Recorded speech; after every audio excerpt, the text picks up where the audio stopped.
We're very excited to host you here and honor you this evening. We wanted to create a safe and special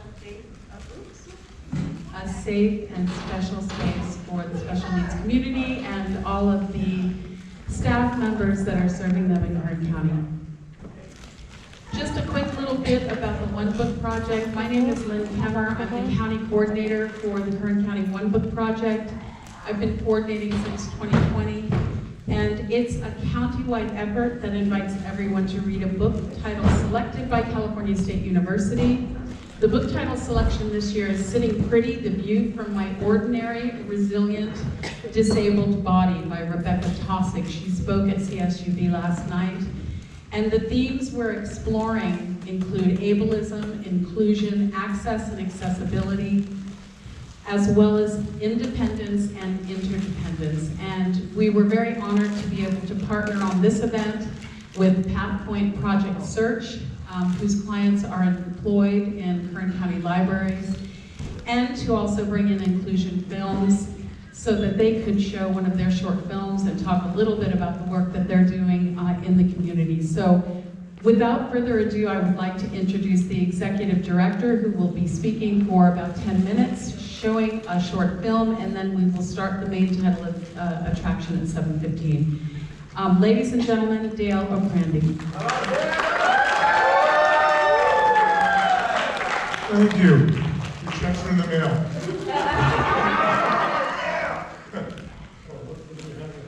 Oh, very nice, thank you. Well, welcome everyone. It's nice to be here. Those that don't know who we are, we're Inclusion Films. There's all my students here, and former students as well. And we were founded by Joey Travolta, and you probably know that name. And yes, he is. He's the famous Travolta, as I always say, because he represents all special needs. And for me, he's the superstar of the family. And let me tell you how he got started with all of this. He was a special ed teacher. And his mom, Helen Travolta, who graduated high school with my father, actually, in Englewood, New Jersey, where we're all from. She was a drama coach, and she taught the kids, all her 6 kids, drama, acting, and dance, and so forth. And of course, one of the Travoltas kind of stepped out of that, which she taught them. However, when Johnny became famous, and Joey was a special ed teacher, of course, all the family, many of the family members got offers from Hollywood, and Joey accepted some offers from Hollywood and became a recording artist and recorded 3 albums and went on to do films and television and so forth. But he found behind the cameras where his love was, directing, producing, writing. He found that was a real village. And he loved the fact that it took so many people and kind of a family, if you will, to make a movie, to make a film. But Dennis, as you all know, probably had a nephew that was autistic on the autism spectrum, Johnny's son Jeff, God rest his soul. And he found that was the direction he wanted to go, because he found that people on the spectrum think outside the box, so to speak, in a very artistic way. And he knew that by tapping into that, we could make filmmakers, and we could make people in that area of all special needs, in fact, work in film in some way, shape, or form. So he was asked to do a film called Normal People Scare Me, back in LA, and it was a young man with autism that approached him about the project, and he wanted Joey to direct the project. So Joey said, you know what, you wrote this, I'm gonna let you direct it, and I'll just kind of watch over you and show you how it all works, and we'll use my equipment, and you can make this film yourself.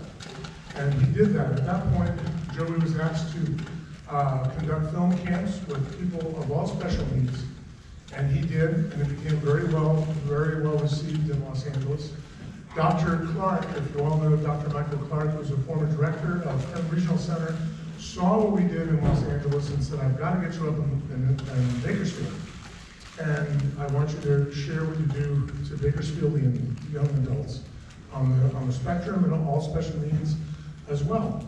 And we were up here doing some film camps, and the film camps were so successful that Dr. Clark wanted us to be a full-time resident here and actually conduct our full-time program.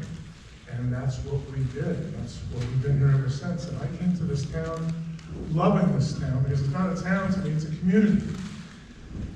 This community has allowed us to do so many films that if we did them in LA, we would only do about 1/10 of what we do in terms of content.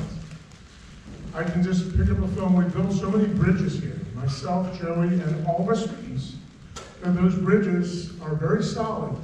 And if we need fire trucks in a film, we need police cars in a film, we need ambulances in a film, we need locations in a film. Kern County Museum has been very helpful for us in terms of using it as a back lot for our movies. And everyone just comes together. Anytime we need any location here in town, either it be a restaurant, a doctor's office, we almost have carte blanche because everyone is, it's a community. People come together and help. They want to help. And we want to help them. So we'll in turn do commercials for them and help their business as well, give them screen credits. Our premieres are usually at the Fox Theater, and we do a big premiere with red carpet and so forth, and show our movies. And then Cox Telecommunications has been very kind to air our products, our content nationwide, which is really cool. So it's been a wonderful run. I love this town, and I've lived here now 15 years, going on 15 years. And I come from a small town in New Jersey, in a little town called Dumont in Bergen County.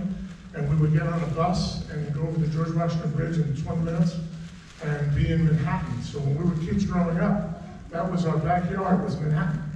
And so we kind of grew up streetwise, but we learned a lot from the people we came in contact with. And I can tell you, it's a long story if I told you all the people, but we learned how to create and write and develop products, film. And my buddies and then I got to study with Lee Strasberg in New York, and his wife Anna in LA, acting and film. So I love what we do. But in my twilight of my life at 62 years old, I'm so happy to take all that I've learned in my lifetime, and Joey at 72 years old, to pass it on to these young filmmakers who are doing a fabulous job. Give them all a big hand if you could. You'll see tonight what I mean. So tonight, the film you're about to see, Enough is Enough, is an anti-bullying film that was written by several of our writers and our writing team. Writers that wrote this one, raise your hand real quick. Jacob, weren't you one of the writers on Enough is Enough? You were? Yes, raise your hand. Some of them are not here, some of them have moved on to New Jersey and other places. And this is an anti-bullying film, very unique film. And again, these films are written by our students. We have a writing team that comes together, writes the films. All of our students take part in grip, gaffing, everything from sound design, editing, art direction, acting. And you'll see one of our stars is here tonight, which is Jacob. Stand up, Jacob. You'll see him in the film. He's since got a little bigger and such. You may not recognize him. He's a little clean cut in this movie. So, but you're an artist, and it's okay. You look like an artist. So that's okay. I couldn't grow taller, so I had to grow out sideways. He's an artist. Anyway, so it's wonderful to be here tonight. Lynn, thank you for having Inclusion Films. And Lynn's right around the corner, so she comes and stops by all the time, and we talk film, and we have a good time. And I'm glad to be part of this library. I'm glad this library is around the corner from us. Hopefully we'll be doing a lot more work together, Lynn. So, is that 10 minutes? I think it is. Okay. Thank you, guys. Enjoy the film. All right.